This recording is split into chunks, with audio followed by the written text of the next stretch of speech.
Salut à tous, j'espère que vous allez bien. Il y a beaucoup de choses qui se passent en ce moment.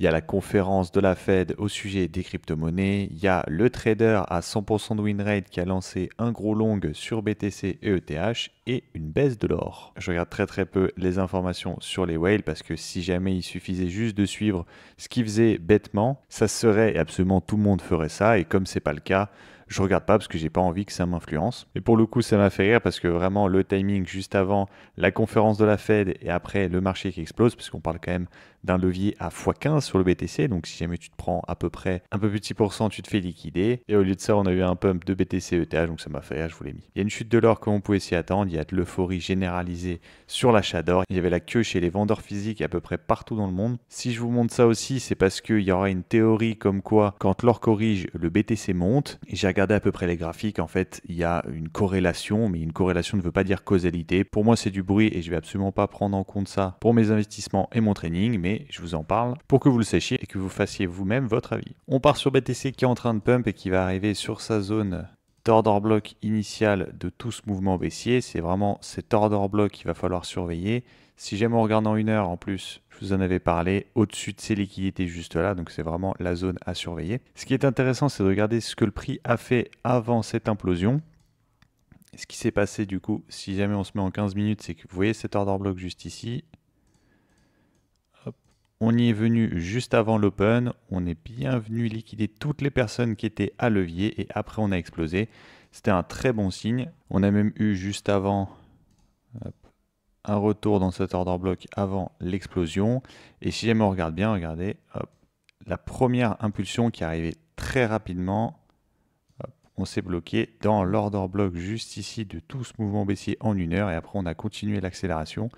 C'est hyper compliqué parce que ça veut dire que c'est des mouvements très rapides directement dans les order blocks. Ce qui s'est passé, c'est que si jamais vous loupez l'achat ici, vous vous retrouvez directement dans cet order block juste là et du coup qu'est-ce que vous faites? Vous pouvez plus acheter parce que si jamais ça corrige, vous prenez directement un drawdown de fou furieux et votre invalidation n'est absolument pas claire. Et juste après, ce qui se passe, c'est qu'il y a une explosion instantanée qu'on retrouve très rapidement dans un autre order block qui est cette fois en time frame supérieur. Et encore une fois, vous êtes bloqué, même si un order block d'une time frame supérieure, il a beaucoup plus de chances d'être une vraie résistance au prix. Ça veut dire qu'une fois qu'on va arriver ici, il faudra regarder ce qui se passe à peu près en une heure. On va voir ce qui se passe. Si jamais il y a une réaccumulation et qu'on fait ça, on va venir break ce niveau facilement et on va se diriger dans cette zone juste ici. Et si jamais à partir d'ici, on fait une distribution ici, ça pue, il faudra sortir. Personnellement, mon biais n'a toujours pas changé. Je m'attends à ce qu'on revienne bel et bien dans cette zone juste ici, puisque là, c'était le merdier de vendredi 10. Pour moi, on va devoir revenir retravailler le prix à ce niveau-là, pour ensuite sûrement faire un ATH, puisque si jamais on revient dans cette zone-là, en fait, en daily, on est repassé bullish, puisqu'on ferait un high à partir de ce niveau-là, quelque chose à peu près comme ceci. Et du coup, on serait dans une dynamique haussière en weekly et en daily. Il nous faudrait juste une distribution dans cette zone-là, qu'on vient de mécher et après c'est ATH assuré. On passe à ETH qui graphiquement nous fait quelque chose de magnifique. Alors lui, il n'a pas un order block à venir aller chercher, il y a juste des equal low, des equal high juste au-dessus, donc il risque d'aller prendre la liquidité et de faire un retour à partir d'ici et faire une continuation haussière, puisque je vous en avais parlé. Il nous a fait une belle descente qui était bien structurée, où il était revenu rechercher tout ce qu'il avait à venir rechercher. Il était revenu dans cet order block juste ici, dans celui-là aussi, dans celui-là, dans celui-là.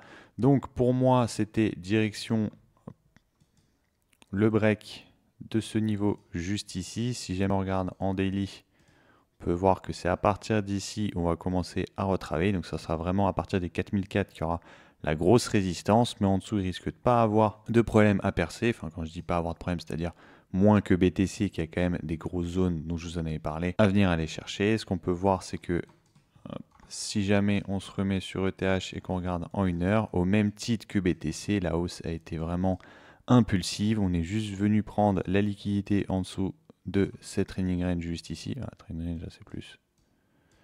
Ce serait plus ici, au même titre que sur le BTC. Regardez, hop, on est revenu dans cet order block initial de cette descente. Comme ça faisait une résistance en moins. On avait déjà refermé les ordres. On a pu impulser vraiment très fort. Vous pouvez voir qu'exactement comme BTC, il y a eu une réaction dans cet order block juste ici.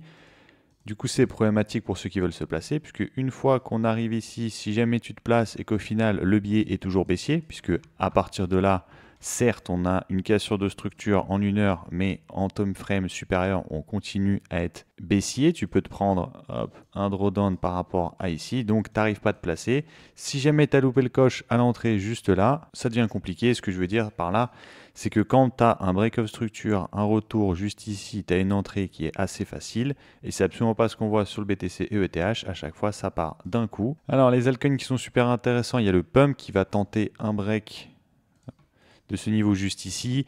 Il continue à faire énormément d'argent, il continue high buyback. Même s'il a pris cher de sa baisse, l'avantage c'est que vous avez une zone de TP qui est juste ici. À partir d'ici, ça nous fera à peu près du 50%. Si vous prenez ici, hop, zone milieu, vous avez déjà un beau risque-reward. Et si jamais vous êtes un peu frileux, vous pouvez vous casser si jamais ça casse le lot. Personnellement, c'est un altcoin que j'ai renforcé dans ces niveaux juste ici, parce que c'est une cash machine, parce que c'est le moyen très facile de s'exposer au même coin sans acheter des trucs bizarres qui peuvent perdre en hype très rapidement. Personnellement, je préfère acheter directement la marketplace. J'ai rien de plus à ajouter, profitez bien de la hausse, merci pour votre temps, à la prochaine, tchuss.